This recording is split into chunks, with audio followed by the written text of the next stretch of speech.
भगवान श्री कृष्ण कहते हैं, हम जो कर्म करते हैं वो अच्छे हो या बुरे, उसका परिणाम हमें इसी जन्म में भुगतना पड़ेगा।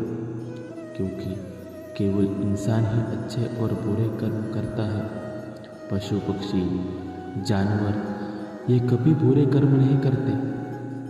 इसलिए भले उसमें देर ही हो सकती है, लेकिन अपने कर्म का फल हमें भुगतना ही पड़ता है। इसलिए कोई भी कर्म करने से पहले ये ज़रूर सोचना चाहिए कि मैं ये कर्म कर रहा हूँ, ये सही कर रहा हूँ या गलत। यदि कर्म करने से पहले हम सोच लेते हैं तो शायद हम बुरे कर्म करने से बच सकते हैं और अपनी सजा से भी बच सकते हो। क्योंकि अगर किसी का बुरा करोगे तो इस जन्म में नहीं तो अगले जन्म में सज़ा तो मिलेगी ही। भगवान श्री कृष्ण ने भी गीता में मनुष्य के कर्म को ही सर्वश्रेष्ठ बताया है, क्योंकि कर्म ही हमारा भविष्य तय करते हैं। अगर हम अच्छे कर्म करेंगे तो हमारे साथ अच्छा ही होगा, यदि बुरा करोगे तो बुरा। क्योंकि भगवान के कर्म भले ही देर हो लेकिन अंधेर नहीं होगी। आज हम जो भी कर्म करते हैं उसके अनुसार ही हमें भविष्य में फल मिलता है। अपने भाग्य के निर्माता हम ही होते हैं, क्योंकि अपने कर्म पर अपना ही भाग्य निर्भर करता है। यदि आपके जीवन में कोई दुख है, पीड़ा है, दर्द है, तो वे आपके ही पिछले कर्मों का परिणाम है। इसलिए हमें कभी भी भगवान को दोष नहीं देना चाहिए। हमें अपने कर्म का फल कब मिलेगा इसका कोई निश्चित समय नहीं होता। भगवान की रचना सबसे अलग है। भगवान श्री कृष्ण कहते हैं, जब तक आपके पुराने पुण्य प्रबल है तब तक आपके पाप का फल नहीं मिलता, और जैसे ही आपके पुण्य का प्रभाव खत्म हो जाएगा तभी आपको आपके कुकर्म का फल मिलता है।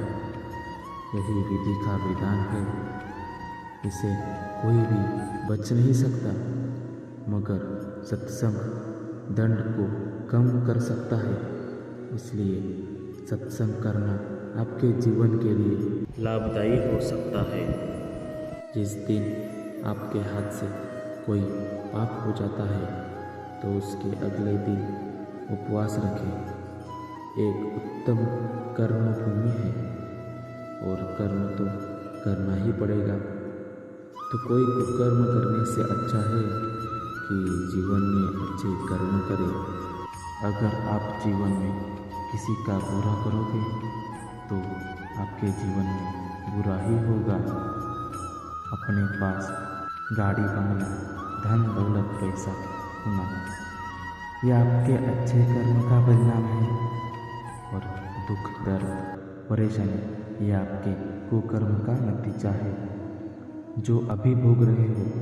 क्योंकि भूतकाल में जो आपने कर्म किए थे उसका परिणाम आज के जीवन पर होता है। भगवान श्री कृष्ण ने समझाया, भीष्म पितामह सुख दुख जय पराजय से परे है। उन्हें पता है जो होने वाला था वही हुआ है। भीष्म ने कृष्ण से कहा, मैंने ध्यान करके अपने 73वें जन्म तक देखा, मैंने तो ऐसा कोई कुकर्म नहीं किया था, तो मुझे बाणों पर क्यों सोना पड़ा। श्री कृष्ण हंसकर बोले, आप 74 जन्म में जब आप किशोर थे, आप वन में घूमने गए थे, तब वह पत्ते पर बैठे एक चींटी को आपने कांटा चुभोया था। उस कर्म का फल घूमते घूमते आपको अब मिल रहा है। इसलिए कोई भी कर्म करने से पहले सोचे कि इसका परिणाम क्या होगा। मनुष्य को पैसों के पीछे भागने से अच्छा है कि कोई ऐसी कमाई करे जो आपके जीवन में मरने के बाद भी हम ले जा सके और अपने अगले जन्म में भी काम आ सके। सभी जानते हैं हम इस जीवन में खाली हाथ आए थे और हम आखिर खाली हाथ ही जाएंगे। मृत्यु के बाद यह धन दौलत, गाड़ी, शोहरत, पैसा, नाम, ये रिश्तेदार, भाई बहन, माँ बाप, इस में से कोई भी साथ नहीं ले जा सकते, चाहे वो एक गरीब हो या कोई राजा महाराजा। इसलिए इनसे ज़्यादा लगाव नहीं रखना चाहिए। भगवान श्री कृष्ण कहते हैं आपको अपने कर्म पर ध्यान देना चाहिए। जितने हो सके आप अच्छे कर्म करें। आपका जीवन सफल और आनंदी होने से कोई नहीं रोक सकता। आपको अगर हमारा वीडियो अच्छा लगे तो लाइक करें और कमेंट करें और हमारे चैनल को सब्सक्राइब